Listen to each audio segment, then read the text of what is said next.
Everyone, today we will explore how British colonialism changed India's economic landscape, especially weaving, iron smelting, and early factories. In this chapter, we explore the significant impact British colonialism had on traditional Indian industries, particularly focusing on weaving and iron smelting.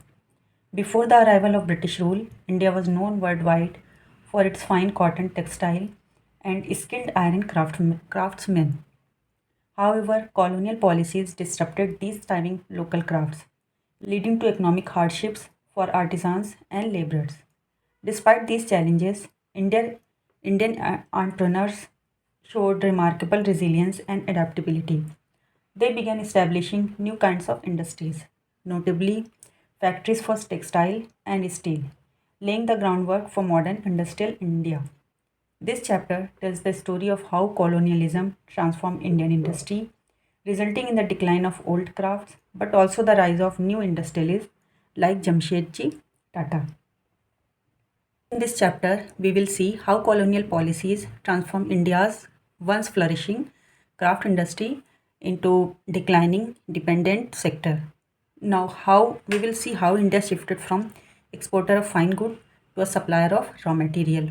The main focus is colonial economy, deindustrialization, economic exploitation, and indigenous enterprise and industrial transition.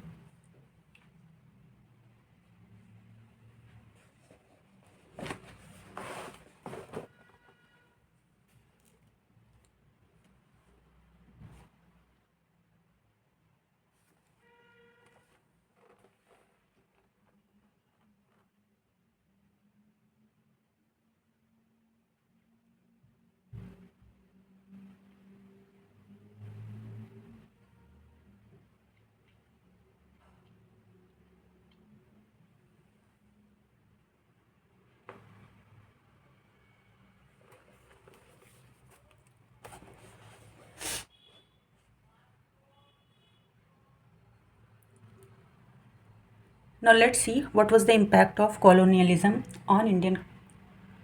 Now let's see what was the impact of colonialism on Indian craft. Imagine India before the British came as a place famous all over the world for beautiful fabrics and strong iron tools. Indian weavers made fine muslin, calico, and chintz, which were loved in Europe and Asia. Iron smelter from tribal communities used traditional skills to make sharp swords and useful tools. When the British arrived, they brought new machines that could produce goods faster and cheaper. They made rules that benefited their products and allowed British cloth and iron to dominate the markets. Slowly, Indian crafts lost their importance and markets shrank. Now, because the British cloth was cheaper and widely available, many Indian weavers and iron smelters lost their jobs. The markets for handmade Indian textile and tools collapsed. Craftspeople found it hard to survive. The government also made new forest law that restricted iron smelter access to wood and iron ore, pushing many out of work. So traditional industries that had thrived for centuries began to vanish from Indian villages and towns. Now, yet Indians did not give up. Entrepreneurial minds like Jamshedji Tata saw the need for change. They set up factories equipped with modern machines so that Indian textiles and steel could be produced on a much larger scale. Tata Steel Factory, which is TISCO, started in 1907. It is an example of how Indian leaders adapted to new challenges and created new paths for Indian industry.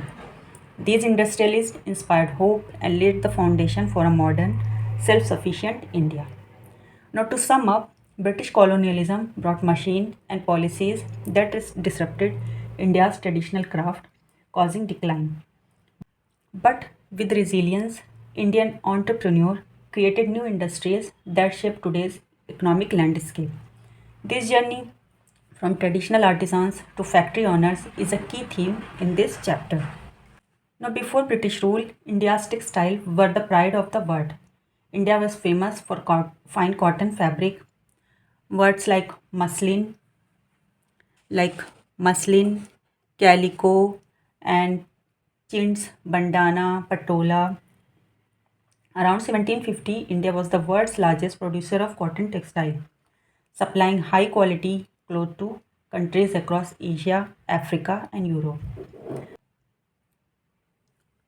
The centers of production included Surat, Surat, Ahmedabad, Dhaka, Bengal, Masulipatam. European traders, the Portuguese, Dutch, French, and English, all came to India mainly to buy these beautiful textiles. Indian fabrics were lightweight, durable, colorful, and often cheaper than European ones. So you can see words as evidence, like you can actually see India's influence in the English language itself, like muslin, which refers to the fine cotton cloth from Mosul, which is in Iraq, but it was actually woven in Dhaka, which was then in Bengal. Now calico comes from Calicut in Kerala. Now chintz, it comes from Hindi word cheat, meaning printed cotton cloth with floral designs. Now bandana, it comes from the Hindi word bandhna, meaning tie and dye cloth. So our textile not only traveled the world, they even shaped language and fashion across continents. The major textile center of this thriving industry included cities like Surat, Masulipatam, Ahmedabad, and regions of Bengal. Now, these centers produce a variety of cotton fabrics known for their distinct pattern and texture. For example, Bengal was famous for a type of fine muslin cloth called jamdani, while Gujarat produced rich dyed fabrics like patola. Now, major textile center, as you can see in the map, let's discuss some of them. Like Surat, it was one of the oldest and busiest ports, famous for fine cotton textile and vibrant designs. Surat cloth was traded widely and was known for its quality. Now, Masulipatam, you can see here, it is located on the east coast. It is another major center known for its painted cotton fabrics. These were popular both within India and overseas. Now, Ahmedabad, this city was famous for producing rich cotton fabrics, and later it also became a center for mills and factory based textile production. Now, Bengal was renowned for its exquisite muslin, a very fine and delicate cotton fiber. It was so light and soft that some muslin pieces could pass through a ring. Now, let's see some key type of textile like muslin. It was a very fine sheer cotton fabric from Bengal. It was loved worldwide for its delicate texture. Now, calico, it was a plain woven cotton fabric originally from Calicut, meaning now it is Kozhikode, which was used for making everyday clothes and exported widely. Now, jamdani, it is a special type of muslin with intricate designs woven into the fabrics, mainly produced in Bengal. Now, patola is a double ikat woven fabric from Gujarat, known for its bright colors and geometric design, worn by novelty and nobles. You can see the picture of patola here.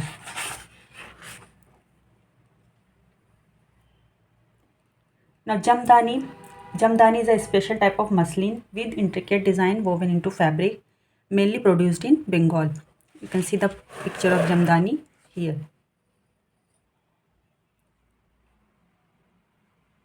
Now, these cities and types of textiles represent India's rich and diverse textile heritage, which once had global reputation. The name of these fabrics and places became so well known that English even borrowed some of these words. But soon this popularity created problem for European manufacturers, especially for the English wool and silk industry. The cheap and attractive Indian cotton textiles were threatening their profit. So, to protect their local industries, the British government passed the Calico Act in 1720. This act banned the use of printed cotton textiles, especially the ones imported from India. The word calico itself refers to cotton cloth from Calicut, which had become extremely popular. Even though the government banned Indian cloth, the demand did not disappear. People still wanted Indian style prints. So, British manufacturers began imitating Indian design on their own cloth using European techniques. Now, during the late 18th century, Britain's Industrial Revolution transformed the textile industry. Invention like spinning jenny in 1764, water frame 1769, steam engine 1786 made it possible to produce cloth faster and cheaper than Indian hand weaving. Now, Britain's mechanization created mass production and reduced cost per unit. Now, Indian handloom textile, though superior in quality, couldn't compete in price. This marked the beginning of global industrial inequality, a key theme in colonial economic history. So, what did we learn? Mechanization meaning mass production, and when the thing is mass produced, meaning prices will crash, and then in India lost its market share. Now, to help British factories, the government framed policies that favored British imports and disadvantaged Indian producers. British goods entered India duty free, while Indian goods faced heavy import taxes in Britain. This destroyed the competitiveness of Indian textile. Indian weavers were forced into unfair contracts by company agents and faced shortage of raw cotton. The result was mass employment and collapse of traditional weaving centers, especially in Bengal. By the 1830s, British machine-made clothes began to flood Indian markets, and by the 1880s, were imported from Britain. Indian textile export fell from 27 upward to just 2% under British rule. So, what was the effect? Indian handloom product became costlier than British mill cloth. Weavers could neither sell abroad nor survive at home. Now, there are historical records and petition from weavers, which is mentioned here, and letters from widowed spinners describing their suffering. Now, they said earlier both they and their ancestors received advances from the company through orangs. Orangs means official workshop. With the abolition of these orangs, their support vanished. The import of cheap British yarn destroyed the market for locally spun yarn. Even if they took their yarn to the market, it fetched very low prices. Weavers have no alternative livelihood, they only knew weaving. Many weavers starved, migrated, or turned into agricultural laborer. These petitions reveal structural impoverishment. These petitions reveal structural impoverishment. Colonial policy turned artisan into paupers. It supports the drain of wealth thesis later advanced by Dadabhai Nauroji. Now, however, traditional weaving did not vanish completely. Some products such as fine saris and clothes with intricate border and traditional patterns could not be made by machine and remained in demand. Now, new weaving centers emerged in Sholapur and Madura. Later, during the national movement, Mahatma Gandhi revived the idea of hand spun and hand woven cloth. For Gandhi, khadi was not just cloth, it was a symbol of self reliance, Swadeshi, and national pride. Now, after decades of decline in handloom weaving, Indians slowly began to build modern textile factories using imported machines. The first Indian cotton mill was set up in Bombay in 1854. It became a symbol of India's attempt to reclaim its textile glory. So the location was strategic. Bombay had a port, easy access to raw cotton from Gujarat and Maharashtra, and a growing population of workers. Soon, similar mills emerged in other cities, like in 1861 in Ahmedabad, 1862 Kanpur, which was known later for its army uniform and canvas. Or British firms, these mills were owned by Indian entrepreneurs, mostly Parsis, Gujaratis, and Marwadis, who used their experience from trade and shipping to build industries. Now, some prominent figures are Nana Bhai Dawar, who founded the first Bombay mill in 1854. Tata, Wadia, Manikji families, they expanded Bombay's textile empire. Now, Gujarat industrialists like Ranchhodar Lal Chota Lal founded the Ahmedabad mill in 1861. Now, these industrialists were early economic nationalists. Even under colonial control, they created India's proto industrial base, paving the way for later Swadeshi industries. Challenge faced by Indian mills. So, there were no government support. British colonial policies favored imports from Lancashire mills. And there was unfair competition. British textiles flooded Indian markets duty free, while Indian mills paid taxes and tariff. And infrastructure limitations were also there: over transport, irregular power supply, and lack of finance. Now, when the First World War broke out, British mill diverted production for war needs. Imports to India declined drastically. So, what was the impact? Indian mills filled the gap, producing clothes for both the Indian market and the British Army. Now, employment increased and profits soared during the war years. By 1990, Indian mills supplied most of the cloth used in India. Now, World War I unintentionally strengthened Indian self reliance, preparing ground for Swadeshi industrial thinking in the 1920s and 30s. Now, let's shift our attention from textile to metals, especially iron and steel. Now, long before British industries arrived, India had a rich tradition of iron smelting, particularly among tribal and forest dwelling communities. These groups were skilled in extracting iron from local ore using simple yet effective technique. So, for many tribes, iron smelting was both an occupation and a ritual linked to local deities and festival. The furnace itself was seen as sacred, representing the warmth of the earth. Some tribe associated with the smelting are Asu tribe, which was in Jharkhand region, Agaria tribe, Madhya Pradesh and Chhattisgarh, Kol and Kharia tribe in Chota Nagpur Plateau and central India. They lived close to forest and iron ore resources. They provided both raw material and fuel, meaning charcoal, for smelting. Now, how it worked? Smelter used small clay furnace built in open spaces or forest clearing. Now, charcoal was made from burnt wood. It acted as fuel and reducing agent. Now, iron ore was collected from nearby hills or river beds and crushed into small pieces. And then air was pumped into the furnace using bellows, increasing temperature to around 1200 degrees Celsius. The molten metal was collapsed as iron plume, which was later hammered and shaped into tools, plows, and weapons. Now these were sustainable, low impact technology. They use renewable forest resources and produce minimal waste. Now references to iron use and smelting appears in Rig Veda and Mahabharata. The iron pillar of Delhi stand as a symbol of ancient Indian metallurgical excellence. It has resisted rust for over 1500 years. Now, ancient centers of iron production existed in Vidarbha, Chota Nagpur, Malwa, and Telangana regions. Now, what was the technical skill of the smelter? Now, these smelter could extract high quality iron even from low grade ore. Their tools were simple but precise, relying on generation of tacit knowledge and experience.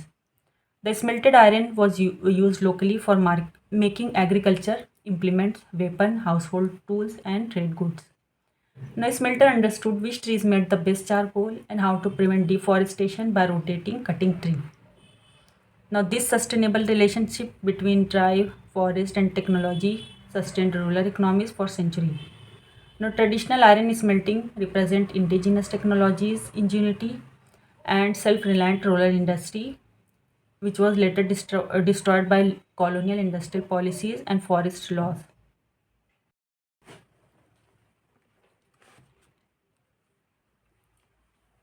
Now, under British rule, India's forest areas came under strict government control. The Forest Acts, starting in 1860s, classified large forest tract as reserved or protected, where local communities could no longer freely collect wood or charcoal. So, what was the impact on iron smelter? Traditional smelters depended on forest charcoal and locally mined ore. Once forests were declared government property, they were forbidden to cut trees or collect woods without permits. Their furnaces went cold and their centuries old professions declined rapidly. Now, this reflects how colonial environmental policies disrupted rural livelihood and indigenous technology, prioritizing revenue and timber extraction over local crafts. Now, the British imposed high taxes on locally made iron furnaces, calling them inefficient. At the same time, cheap factory at the same time, cheap factory made British iron and steel flooded Indian markets after the Industrial Revolution. Local smelter couldn't compete with the low prices and superior machinery based output. Now, by the mid 19th century, most local smelter and blacksmiths either gave up their craft or shifted to menial labor in colonial mines or plantation. Now, have you ever heard of Tipu Sultan's sword? It was said to be so sharp that it could slice through a silk scarf midair. The secret behind this incredible blade was wood's steel. special high carbon steel invented in India nearly 2000 years ago. Now, it was originated in southern India, modern day Tamil Nadu and Andhra Pradesh. It was known for its high carbon content and unique pattern, also called Damascus steel in Europe.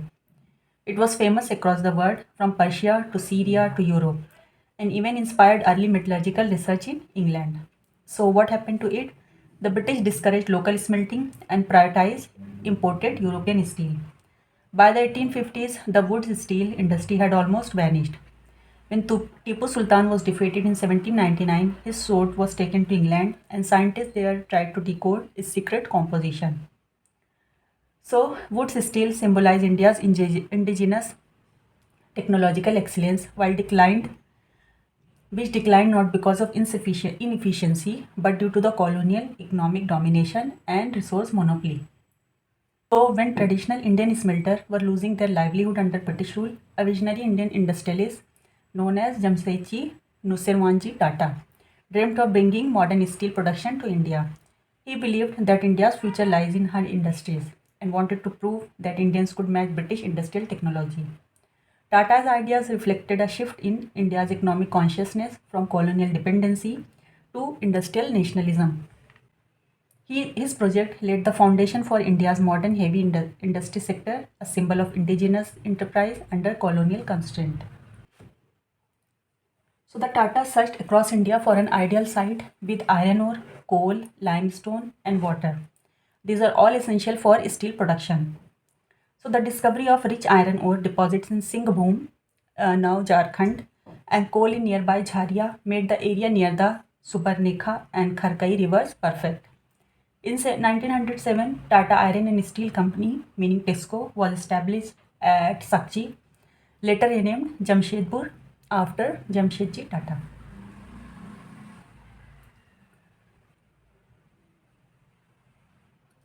Did you know when TISCO was founded, the British government was skeptical. They doubted that natives could manage modern steel making technology, but TISCO's success would later silence them. So, in 1912, the first steel ingots rolled out TISCO's furnace. This was a landmark. India had entered the modern industrial age. With the outbreak of World War I, steel imports from Britain nearly stopped. The British Army urgently needed rails, armaments, and steel products, and TISCO became their key supplier. The war created a massive demand, making TISCO one of the largest steel producers in Asia by the 1920s. So, World War I unintentionally accelerated India's industrial growth as global supply disruption created opportunities for local producers. This trend, industrial expansion during wartime, would repeat during the World War II as well. Now, TISCO's success became a case study in industrial nationalism, where Indian business leaders used capitalist tools to challenge colonial economic dominance. TISCO's emergence marks the beginning of India's modern industrial sector, which complemented India's freedom movement in the early 20th century. National leaders like Dadabhai Nauroji and Mahatma Gandhi saw industrial self-reliance as essential for Swaraj, meaning self-rule. Now, in the mid 19th century, Japan transformed itself overnight into a modern industrial nation. This period is called the Meiji era. The Japanese government sent students and engineers abroad to learn Western science and technology. It built railways, shipyards, and steel factories, and supported industries like textile and machinery. The government actively helped private companies called Zaibatsu grow into large industrial groups. So, what was the result? Within just 50 years, Japan became one of the world's largest and major industrial power, proving that a strong, independent government could drive rapid modernization. Let's start with the exercise. First is, what kinds of clothes had a large market in Europe? Now, the kinds of clothes that had a large market in Europe during the pre-British era included muslin, which was a fine, sheer cotton fabric highly valued for its softness and delicate texture. Calico, it was a type of cotton cloth printed with bright colors and patterns. Chintz, cotton fabric with colorful floral prints, popular for clothing and upholstery. These Indian textiles were admired and sought after their quality, colors, and craftsmanship in European market. Major weaving centers like Surat, Masulipatam, Ahmedabad, and Bengal supplied these variety to Europe. Now the next is, what is Jamdani? Now, Jamdani is a fine variety of muslin renowned for its delicate texture and intricate decorative pattern, traditionally woven by handloom artisan in Bengal, which is present in Bangladesh and West Bengal, India. The motifs, often floral or geometric, are skillfully created directly on the loom by adding supplementary threads into the fabric rather than through printing or embroidery. Celebrated for its exceptional artistry, lightness, and elegance, Jamdani represents one of the highest achievement of India's rich weaving heritage. Now the next is, what is bandana? Now bandana is a type of brightly colored and patterned cotton fabric, usually featuring designs created by tying and dyeing the cloth, a technique known as tie and dye or bandhana. The word bandana itself comes from the Hindi word bandhana, meaning to tie. Next is, who are Agaria? Now, the Agaria are a traditional community of skilled iron smelter and blacksmiths in central India, particularly found in the regions of Madhya Pradesh, Chhattisgarh, and parts of Uttar Pradesh. For centuries, the Agaria specialized in extracting iron from local ore using indigenous technique and then forging tools, utensils, and weapons. Their work was crucial to rural economies before British rule. However, with the introduction of British policies, forest restriction, and cheaper imported iron, the Agaria lost their traditional livelihood and faced a severe hardship. Now, the next is fill in the blanks. The word chintz come from the word cheat. Now, Tipu's suit was made of wood's steel. Now, India's textile exports declined in the 19th century. Now, the next is, how do the names of different textiles tells us about their histories? Now, the name of different textiles often reveal their origin, production method, or special feature, helping us understand their histories. Like chintz come from the word cheat, meaning spotted or spread, referring to the printed or painted pattern on the cloth. Now, bandana come from the Hindi word bandhana, meaning to dye, describing the tie and dye technique used to create its pattern. Muslin was named after Mosul, a city in present-day Iraq, through which the fine cloth from Bengal reached Europe. Calico is named after Calicut, Kozhikode, a city on the Malabar coast from which this fabric was exported. Now the next is, why did the wool and silk producer in England protest against the import of Indian textile in the early 18th century? So in the early 18th century, wool and silk manufacturers in England protested against the import of Indian textiles because Indian cloth and silk fabrics were exceptionally fine, affordable, and highly sought after. Their growing popularity in European markets led to a sharp decline in demand for English-made goods, threatening the survival of local producers. To safeguard domestic industries, English manufacturers lobbied the government to restrict these imports. This pressure resulted in the legislation such as the Calico Act of 1720, which banned the use and sale of printed cotton textile from India in England, aiming to protect Britain's own wool and silk markets. Now the next is, how did the development of cotton industries in Britain affect textile producer in India? Now the rise of Britain's cotton industry has a disaster impact on India's traditional textile producers. With the introduction of advanced machinery such as the spinning jenny and steam engines, British factories could manufacture cotton cloth on a large scale, faster and much lower cost. Indian handlooms, weavers, and spinners, relying on manual production, were unable to compete with these cheap machine made imports. As a result, the demand for Indian handmade textile collapsed. India was gradually turned into a supplier of raw cotton for British mills and a market for British manufactured cloth. This one sided trade devastated India's century old weaving tradition. Thousands of skilled artisans lost their livelihood, fell into poverty, or were forced to take up low paying work in agriculture and other sectors, marking one of the most severe social and economic consequences of colonial industrial policies. So, the next is, why did the Indian iron smelting industry decline in the 19th century? So the Indian iron smelting industry declined sharply during the 19th century due to a combination of economic restriction, colonial policies, and changing market conditions. Under British rule, forest laws were introduced that limited access to forest, cutting off iron smelter from wood needed to produce charcoal, their primary source of fuel. In addition, the colonial administration imposed high taxes on local furnaces, which increased production cost and made Indian iron less competitive.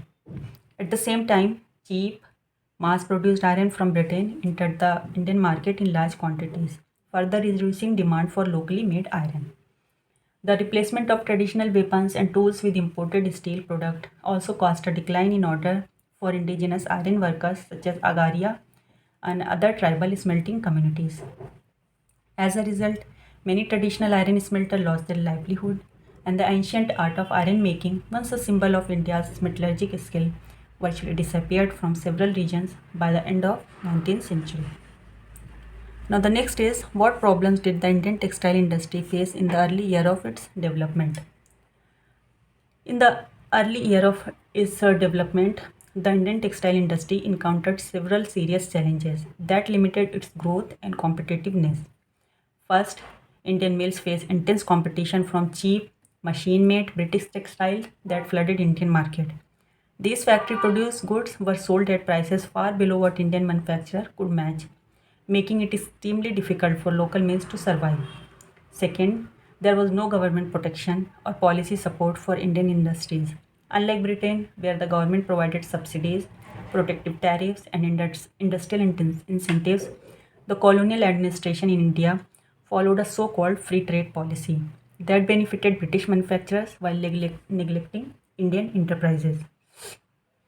Third, Indian textile producers had limited access to modern technology and machinery, which reduced efficiency and output.